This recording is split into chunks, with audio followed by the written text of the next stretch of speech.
Bonjour, bonjour à toutes et tous. Alors aujourd'hui, je viens vous parler d'abondance et de réussite. Alors c'est des sujets évidemment qui nous touchent particulièrement tous, je crois.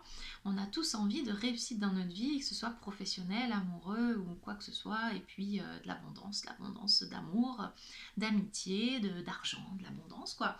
Et, euh, et donc aujourd'hui, je voudrais vous expliquer un petit peu comment nous fonctionnons par rapport à ça, par rapport à l'abondance. Donc en fait, nous sommes des êtres illimités. Nous sommes des êtres d'abondance déjà.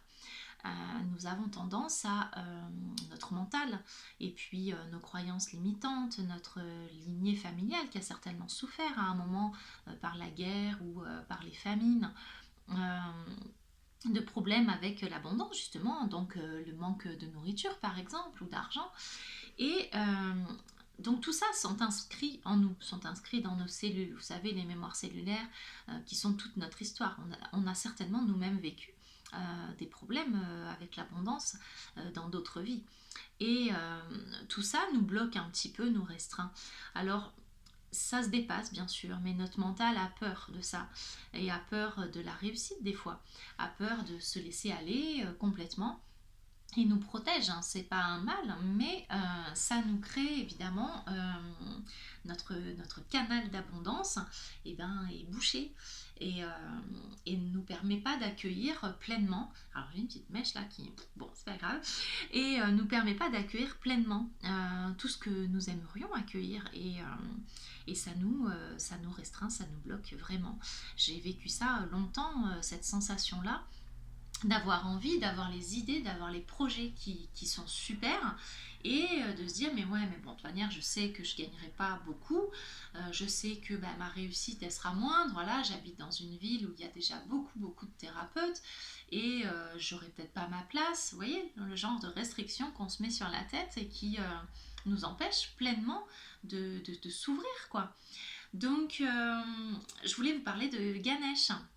Alors Ganesh est un dieu hindou, le dieu à tête d'éléphant. Vous avez certainement dû déjà croiser son image quelque part.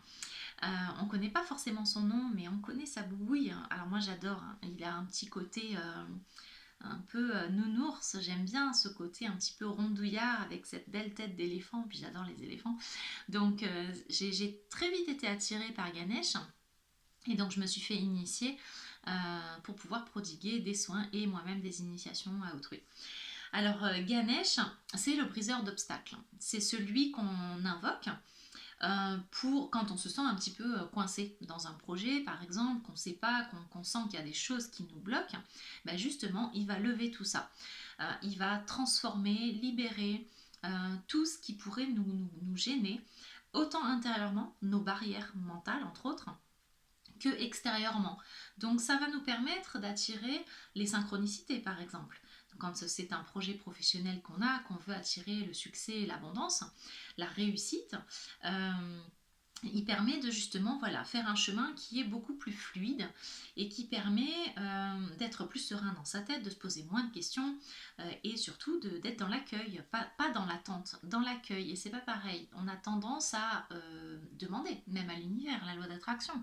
Voilà, je veux la réussite dans ma vie, mais souvent on garde cette attente-là en se disant bon ben voilà, j'ai posé ma demande, ben, quand est-ce que ça arrive? Et on reste dans cette attente-là et on crée en fait ce message-là d'attente. Donc ça ne vient pas. En faisant appel à Ganesh, on élimine un petit peu tout ça, toutes ces attentes-là, parce qu'on s'ouvre à une autre conscience, on va dire. On, on change un petit peu nos perceptions en n'étant plus justement voilà, dans l'attente, en créant et en se disant que quoi qu'il arrive, tout est ok, tout est bien, vous êtes soutenu, vous êtes protégé dans ce projet-là. Si ça vibre très fort en vous, alors vous êtes triplement protégé. Et on laisse faire et on accueille. Voilà, on va dans ce sens, on reste dans l'action, mais on ne bloque pas les énergies. Alors Ganesh est également le dieu de la sagesse, de la prudence et de l'éducation. Okay, et on fait appel à lui par le biais d'un mantra. Donc en l'occurrence, là, le mantra que je vais vous donner, c'est un mantra qui permet de s'ouvrir aux énergies d'abondance et de réussite. Alors les mantras, c'est bien de les faire quand on est un peu dans un état méditatif. Et il existe pour ça des colliers qui s'appellent des colliers Mala. Donc ce sont des colliers de perles, vous avez 108 perles. Ce mantra-là se dit 108 fois. Donc pourquoi ce collier? Pourquoi? Parce que c'est plus simple quand vous êtes en état méditatif de ne pas avoir à compter combien de fois vous l'avez dit, le mantra, mais d'utiliser ce collier, cette espèce de chapelet de perles. Et chaque perle passée, eh ben, c'est un mantra qui est dit. Donc le mantra se dit Om Gam Ganapataye Namaha.